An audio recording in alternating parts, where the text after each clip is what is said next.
So another question I get a lot is, what is the buying process like? So can you walk us through a little bit quickly about what that process looks like? I mean, whether it's a first-time home buyer or somebody who's relocating, maybe the rules or the laws are different from the state that they're coming from, might look a little different to them. So can you tell us a little bit about what that looks like? Sure.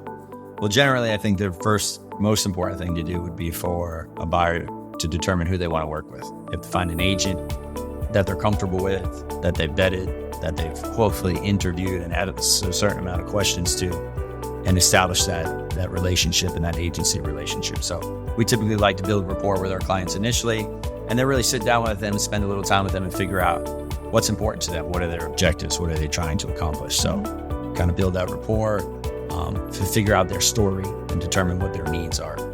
And then the next most important thing would be to determine their buying power. Yeah, what can they afford? So we want to get you set up with a good local lending institution. They don't have to be local, but we have a lot of local lending partners here that we do business with and we can recommend because we know their work product and that they're going to take care of clients well. Some clients might have existing relationships with banks or mortgage people, and they can certainly use them as well. But we want to get them pre-qualified to determine what can they afford, how much house can they buy, and what will they be comfortable with financially. Once we figure that out, then we can go shopping really, and we can start looking at homes. And we can start really looking at comps and neighborhoods and figure out, based on what they can afford and what their objectives are and what their needs are, what will work well for them. And then we'll go out and view properties together. And then depending on their time frame to buy, whether or not they have to sell property, then we can start potentially looking at, putting offers in on the property. Then we have to negotiate that contract. And that's an important process of the buying process, is being able to negotiate that, right? Because sometimes we might be in a market where there's multiple offers on a home. And sometimes we might be, have something that our clients need that's kind of special to them. They might need a little bit more time or a home sale contingency. So it's really important to have that negotiation piece that you're so good at. It's critical and often gets overlooked. People think it's as simple as just putting a number on a piece of paper and then sending it off to the other side. But, our job, we work really hard here, as you well know, to get the best deal for our client.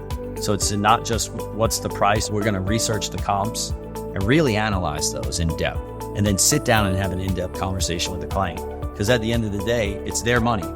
They're writing a check for this, and it's usually a lot of money at stake. We want them to feel comfortable with it and get the best deal based on the market conditions. So then we're going to put that whole package together and give them recommendations to hopefully put the best, most attractive, but aggressive deal together for our buying clients. Once we ratify a contract on a home is really when a lot of the hard work begins. I mean, there's a lot of work that goes into getting to that stage, as we've discussed. But we have to do our inspections. We have to find insurance companies. We potentially might have to negotiate repairs or closing cost credits. These are all obstacles or hurdles that we have to overcome in order to get to the actual closing table.